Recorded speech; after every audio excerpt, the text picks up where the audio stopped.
Baiklah, podcast kali ini kita akan membahas Lookism episode 393 nih. Nah, di sini di awal panel kita diperlihatkan Lee Do-gyu yang masih berada di tengah kepungan puluhan pasukan Il-hae dan Yujin yang masih sangat tenang dan menghadapi situasi ini. Lalu Yujin pun tersenyum dan berkata, "Presiden Song-un, tolong lakukan apa yang sudah kuberitahukan padamu." Di situ Song-un menjawab, "Baiklah, tapi di saat seperti ini apakah harus kulakukan? Nanti kekuatan tempur untuk melawan dia jadi berkurang loh." Lalu Yujin pun menjawab, "Tidak masalah, aku juga ingin melihat si monster itu." Balas Yujin lagi, Oke. Sepertinya aku mengerti apa yang kau rencanakan. Aku akan mencari orang itu," jawab Song-un, dan kemudian dia pergi meninggalkan tempatnya. Di sini kita diperlihatkan Do-gyu yang mulai mencoba menyentil tiap kroco yang ada di depannya. Dia langsung membantai satu persatu di sana. Wah, keren banget karena cuma sentilan aja udah separah itu damage-nya. Di sini cukup bikin penasaran sih apa yang mau dibahas si Yujin dengan Seo Song-un dan rencana apa yang dimaksud, karena dia mau ketemu siapa kan kita nggak tahu ya. Itu mungkin bisa jadi plot cerita selanjutnya. Jadi kayaknya bisa kita tunggu di chapter selanjutnya. Di sini kita diperlihatkan Lee Do-gyu yang berkata, "Kau sudah selesai melihatnya, Tuan Presdir," ucap Do-gyu yang udah bersiap dengan sentilan jarinya.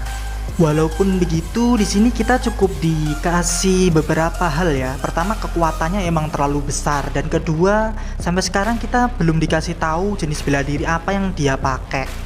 Karena sentilan jari kan bukan termasuk jurus bela diri gitu ya, kalau nggak salah gitu. Karena kalau nggak boxing atau jujitsu lah kalau emang beneran. Soalnya dia buka baju loh guys, jadi kita nggak tahu apa yang sebenarnya ia kuasain atau emang udah cukup gitu kekuatannya. Di situ kita diperlihatkan betapa ngerinya Lee Do-gyu karena udah berhasil membantai banyak banget pasukan Il-hae dengan sentilan jarinya.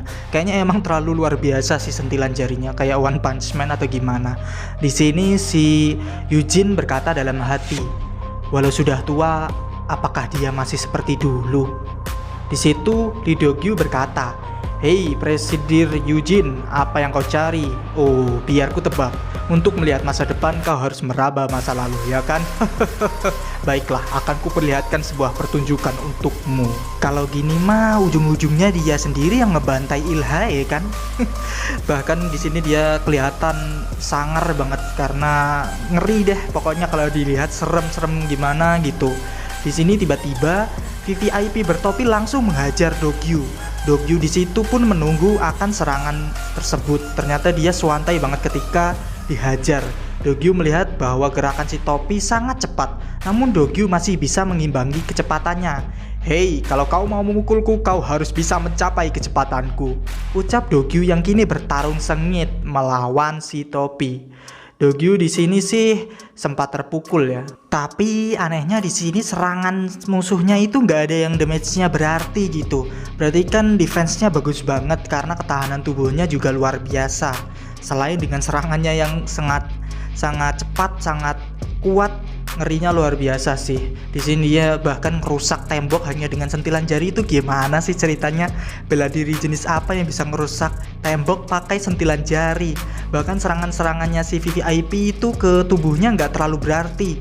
Walaupun serangannya itu mantep banget dan tajam gitu pas kena, tapi nggak kerasa berat bagi Lee Do-gyu. Lalu di sini Do-gyu pun berkata, "Pada akhirnya kau akan terbang jauh," ucap si Do-gyu yang ternyata kecepatannya itu saking luar biasanya VVIP nggak nyadar kalau dia udah tertangkap.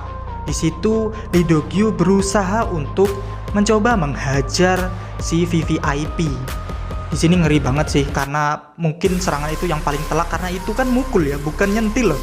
Di situ lalu tiba-tiba tanpa diduga ternyata saat si Do-gyu udah bersiap meninju si VVIP, tiba-tiba Bang Manduk alias Budi Anduk, si keribonya Il-hae menghajar Do-gyu dengan sangat keras. Wah, itu damage-nya ngerinya luar biasa sih. Harus diakuin Bang Manduk itu yang paling mantep kalau soal pukulan. Gila. Dia boxing bukan? Kayaknya boxing sih. Il-hae kan si keribo boxing ya. Do-gyu di sini kena efeknya parah banget sih. Namun di sini Do-gyu dan keribo si Bang Manduk ini saling adu pukulan. Namun di sini Lee Do-gyu itu terkejut. Si Bang Manduk ini bisa menahan tinju dari Do-gyu sampai ia berkata, "Hei Presiden Yujin, kau punya teman yang hebat banget. Kau bisa menahan tinju paman ya," ucap Do-gyu. Ternyata tinjuannya Bang Manduk itu sama beratnya dengan Lee Do-gyu. Walaupun begitu Lee Do-gyu unggul terus. Kan kelihatan ya di sini Bang Manduk cuman ngandelin boxingnya aja, padahal si Lee Do-gyu sampai make kickboxing. Dia nendang dengan kekuatan yang luar biasa sampai Bang Manduk itu tertunduk sampai ngeluarin darah gitu. Kayaknya keluarin darah di situ. Nah, karena kita diperlihatkan Baiyuan dengan Lee Do-gyu itu nggak ada gunanya, ternyata emang harusnya Bang Manduk dan juga VVIP itu pakai jurus duo alias combo langsung berdua serangan dadakan gitu, karena nggak ada yang bisa knockdown Lee Do-gyu sampai saat ini ya. Ternyata mereka bahkan udah bersiap. Di sini Lee Do-gyu berkata, "Baiklah, kalau begitu paman akan menaikkan level bertarung paman untuk melawan kalian." Nampak terlihat di sini Do-gyu membuka kunci rambutnya. Mereka berdua telah bersiap untuk menyerang secara keroyokan gitu. Lalu Lee Do-gyu pun berkata, "Jangan panik, ini tidak dalam kekuatan penuh. Ini cuma setengah kekuatanku kok." Nah, aku jadi mengingat masa-masa di mana aku melawan dua bajingan itu. Yang dimaksud dua bajingan ini Jonggun sama Jungo ya, tapi sayangnya nggak diperlihatkan sih pertarungannya. Di sini tiba-tiba mereka yang udah bersiap mengeroyok si Lee Do-gyu yang berkekuatan setengah penuh ini. Lucu sih, berkekuatan setengah penuh. Tiba-tiba Yujin datang ke hadapan Do-gyu sembari berkata, "Tuan Lee Do-gyu, kau lulus tes. Maka dari itu, mari kita hentikan ini. Aku gak mau kehilangan kamu," ucap Yujin, dan itu membuatnya langsung dicekik oleh Lee Do-gyu. Bahaya ini bisa mati sih. "Apa kau gila?" "Hah?" balas Lee Do-gyu. "Jujur, kukatakan, mencari orang seperti kalian itu sulit. Sama seperti anggota dari generasi 0, Park Jin-young. Orang itu kau mendirikan kantor kerja Baekho untuk mencarinya kan?" ucap Yujin yang membuat raut wajah Lee Do-gyu berubah drastis. Ini antara ketakutan, panik, atau gimana gitu ya. Atau dia malah tertarik dengan kata-katanya si Yujin. Di sini Lee Do-gyu berkata dalam hati, "Yujin, orang ini."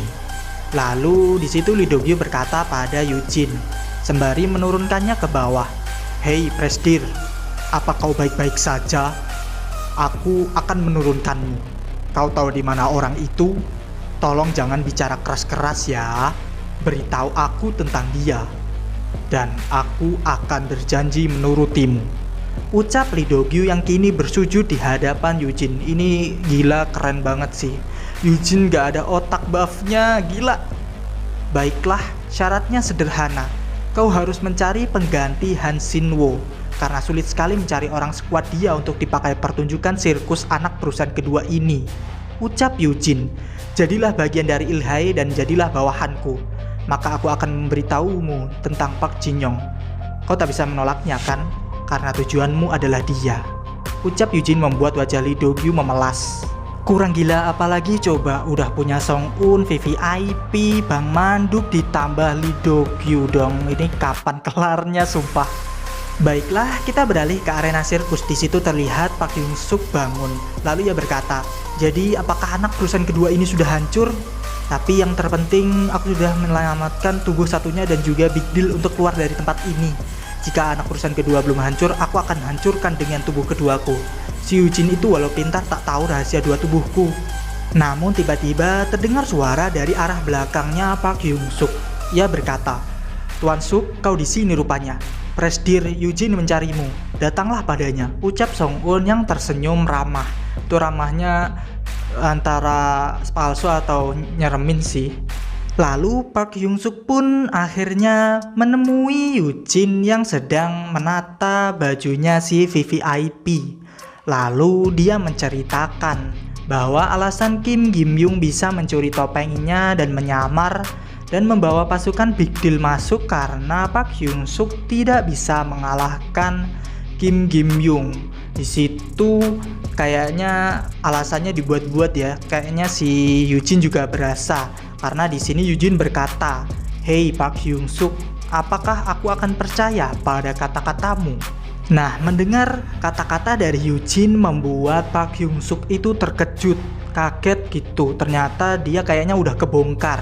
Langsung deh tanpa basa-basi, si Bang Manduk langsung mencekik Park Hyung Suk hingga dia meronta-ronta. Kayaknya ini jujitsu RNC deh, karena ini nggak bisa dilepas sama sekali, alias ya mau nggak mau harus dipingsanin, kalau nggak nanti kebablasan meninggal gitu. Parah.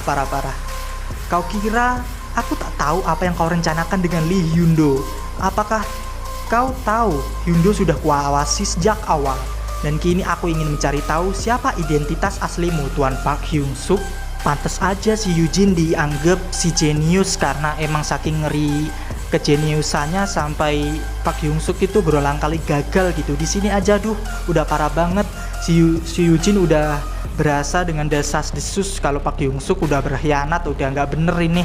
Nampak terlihat Park Hyung Suk yang tadinya meronta-ronta dengan sangat keras akhirnya pingsan. Di situ Park Hyung Suk yang kecil bangun dong, ternyata dia sedang berada di punggungnya si Kwon Ji-tae dari Big Deal. Di situ si Park Hyung Suk bingung dong karena dia tiba-tiba terbangun di antara orang-orang Big Deal. Di situ Han Shin Woo bertanya, dia tiba-tiba tertidur dan bangun. Di situ si Kim Yung berkata, "Aku hanya perlu mengantarmu ke stasiun terdekat kan?" Lalu Park Hyung Suk panik dong, "Di sana, tolong selamatkan aku." "Apa?" tanya Kim Yung. Di sini kita diperlihatkan adegan selanjutnya, yaitu sebuah lab rahasia yang misterius. Nampak terlihat ada orang yang sedang diborgol tangannya dan kakinya, dan ternyata orang tersebut adalah Park Hyung Suk. "Hei, jangan bergerak," ucap seorang yang berada di dekatnya. "Ah, kau sudah terbangun. Aku di sini disuruh untuk mencari tahu siapa dirimu. Kau tidak punya masa lalu, apa kau lahir dari telur?" Aku bercanda. "Oh iya, ngomong-ngomong, aku belum memperkenalkan diriku. Halo, nama paman adalah Park Jin-young," ucap seseorang yang misterius tersebut. Orang yang bernama Park Jin-young ini adalah orang dari generasi 0 yang dicari-cari Lee Do-gyu. Orang siapa ya ini? Karena orang ini diperkenalkan sebagai salah satu 10 jenius dari Choi Dong-so. Bersambung. Wah, gila banget sih. Oke, itu aja podcast kali ini. Terima kasih telah menonton video ini. Jangan lupa like, komen, dan subscribe, karena aku gak sabar buat ketemu kalian di video selanjutnya. Bye-bye.